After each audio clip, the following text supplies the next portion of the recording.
In the Darth Jar Jar universe, which is a fan fiction created by me, your Uncle Bessie, I created a story where Commander Cody comes back to serve under a familiar face, General Skywalker, now the Dark Lord Darth Vader. This came as an inspiration after I read the Legends version of what happened to Commander Cody after the Republic turned into a galactic empire. A very tragic story, to say the least. Today, we've got a hard conversation to talk about. You remember the clones we grew to love in the Clone Wars series? I mean, one day they had to pass on. The weird thing is, we didn't get to see two deaths that were very important to us. Number one being Commander Cody's death, and number two, Captain Rex. Cody was not that fortunate, I'm afraid. Although there is no definitive answer to Cody's death, by what we know from Legends material, we can summarize a close enough scenario to figure out what exactly happened to Cody and his squad. I promise you guys that we will come as close to explaining his death as possible. But hopefully in canon now we can get a more definitive answer. That's truly what I hope for. So to start with, we must explain that Commander Cody was one of the most skilled clone warriors in the Grand Army of the Republic, but when the time came to execute Order 66,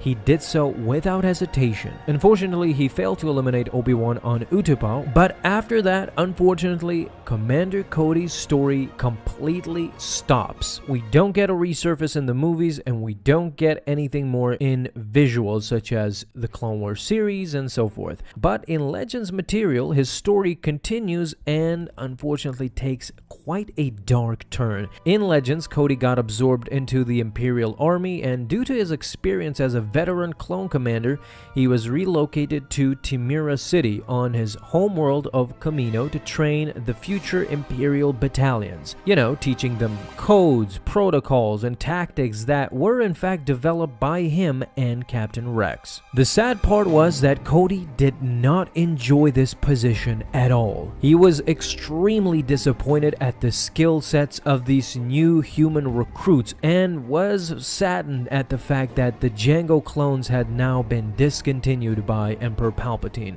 He personally believed that they were much superior to these measly human recruits. Apart from training them, Cody also acted as their commander. Needless to say, Cody did not enjoy this position due to the fact that he did not like his men, and also he did not enjoy performing his duties, especially patrolling Kamino in the awful weather that it was. Cody's sour mood, coupled with the extreme and oftentimes harsh weathers on Kamino, made his life and the life of the men under his command very depressing. It is at this point that we get something more in the story of Commander Cody. Most of us will remember an awesome game called The Force Unleashed. Well, in that game, the Alliance proceeded to attack Kamino, and they decided to ram a Nebulon B frigate called Salvation into Temira City, where the cloning facilities were kept. Now here comes the first possibility of death. It is plausible to believe that Commander Cody was killed in this attack by the Alliance, but we can go even more further if we want to search for proof. Now in Force Unleashed 2, in the beginning, Starkiller wakes up completely disjointed. He breaks out of the facility and completely demolishes the surroundings in Kamino. This is where the second theory comes in, that Commander Cody, unfortunately due to the devastation caused by Starkiller, it is possible again that Commander Cody died during these events. So, Commander Cody's death number one might have been caused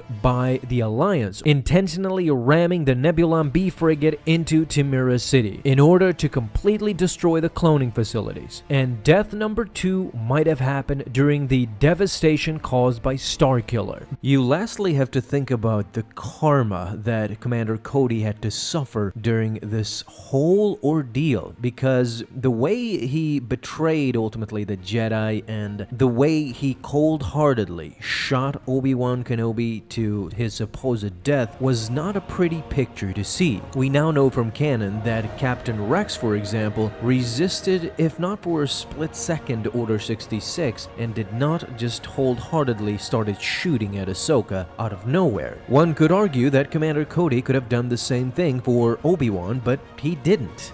He served Obi-Wan during the entire Clone Wars, and without flinching, he simply ordered the clones to shoot down his companion and friend Obi-Wan Kenobi, a Jedi Master who valued the life of the clones. This is why I think Commander Cody suffered this fate, staying on Kamino for years on end, having nothing to do, being basically retired without a severance pay, without even a commendation or anything. He was a forgotten fossil. As cruel as it seemed, the same thing happened with Obi-Wan. They both faced the same future, being forgotten by history, forgotten by the future, and not involved within the Empire, living a boring life, to say the least. While yes, his death is still questioned as to how Commander Cody really died, the case could be made without hesitation in my opinion, at least in Legends lore, even though now we will probably never find out, is that Starkiller bombardment was the main reason Commander Cody died in Kamino. This is all we know so far, and what's more is that this is all legends. Nothing from this material can be even considered canon by any means, let alone the death of Commander Cody.